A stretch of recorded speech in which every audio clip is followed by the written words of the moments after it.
Good morning again. Let's talk about the calendar, where for me in acquisitions, I kind of live my life.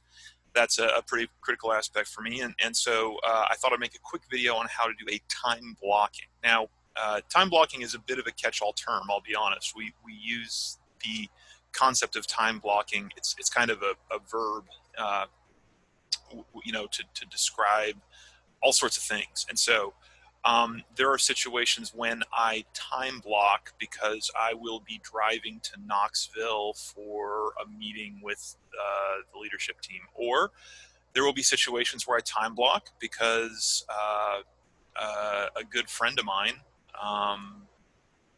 we need to have a conversation, and I want to have lunch with him. And that might sound silly, but that's important. And part of the reason I like this idea is that I like putting a calendar in front of lead management that says Lee is available all of these times, put his boots inside a property, get him in there. That way he can buy the house. That's my job. That's what I do. But life happens, and sometimes I need to go to the dentist, and sometimes I need to change the oil in my car. And, a lot of that I try and work around, normal kind of business hours, because I want to be available. If I'm not available, every lunch that I have with a friend of mine, that's while that's valuable, that's a period of time when I can't be buying a house. So you have to make your own decisions on that. So it's both a tool internally to manage some time, and then also if just there's things happening in life, you need to be able to tell the lead management team, hey, don't put me in an appointment in this spot because I'm not going to be available. And so trying to be proactive about that's a really good idea. So let's take a look at what that looks like here.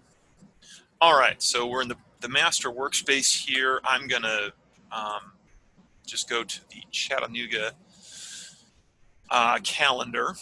And when it comes to booking appointments for going on property leads and that sort of thing, I don't use this system. I actually just communicate it with the lead team, and they book those appointments. So this is something that I do kind of for myself.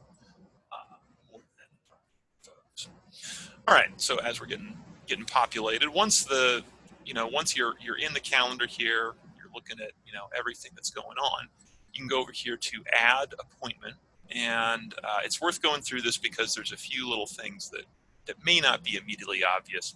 Okay, appointment notes. Now this is important. I've learned over time that if I don't remind myself kind of what's going on, that can make things difficult. I'm going to make a fake appointment for today that I know is going to go by in a minute, and I'm not going to have to worry about. But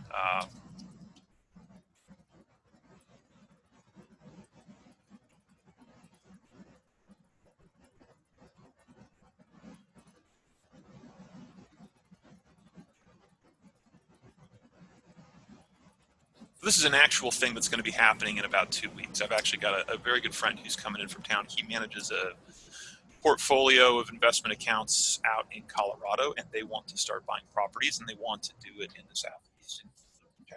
For 4 years, that's how we got to be buddies, and he wants to buy in Chattanooga. So he called me a few weeks ago. This is all an aside, but I think it's cool. And he said, hey, you work in real estate. Do you know what a wholesaler is? I laughed and I said, "Oh, why do you ask?" And Eddie told me. So he's actually gonna come look at some. But if we were doing this today, I would create a reminder of what it is. I would select the day. I would select the time.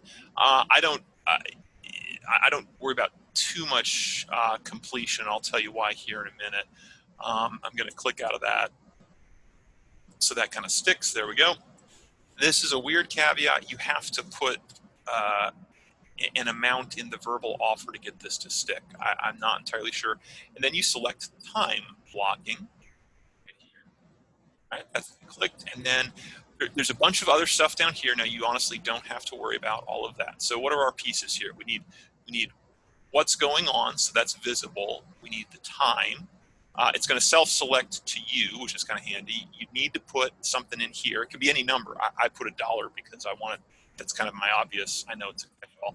And you need to select what type of appointment it is. And it'll pop up a little notifier here. There we go. This item has been created. And if we click back to the main calendar view, scroll down to today, here we go. Lunch with Jason from Colorado, who's become interested in becoming an investor. So that's how you create a time blocking appointment. Just wise thing to do. Save yourself the hassle of having the lead team do their job really well and book you a killer appointment, only to find out that someone's got to do some work, whether it's you or them or both, to figure out how to get around the fact that your dentist is booked for the next 3 weeks. So, all right, happy appointmenting.